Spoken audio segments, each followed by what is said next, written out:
అందుకే చంద్రశేఖరరావు గారికి ఈరోజు నేను చెప్పదలుచుకున్నా, మీరు అధికారంలో ఉంటే చెలాయిస్తాం, ఓడిపోతే ఫామ్ హౌస్లో పడుకుంటామనే విధానము ఇది మంచిది కాదు మీకు, మీ అనుభవానికి, మీ హోదాకు. ఈరోజు నేను సూటిగా వారిని ఒకటే మాట అడుగుతున్నా, మేమందరం ఎన్నికల్లో పోటీ చేయలేదా? ఓడినా గెలిచినా ప్రజల్లో ఉండలేదా?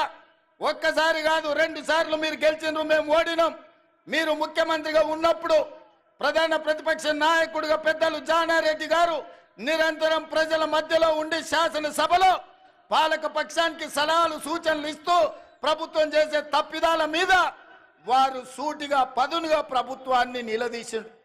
అదేవిధంగా మిత్రుడు బట్టి విక్రమార్క గారు మరొక 5 సంవత్సరాలు సిఎల్పి నాయకుడిగా మా ఎమ్మెల్యేలను మీరు గుంజుకున్నా, ముక్కవోని ధైర్యంతో సిఎల్పి హోదాను మీరు తొలగించినా ఏ రోజు అధైర్యపడలేదు.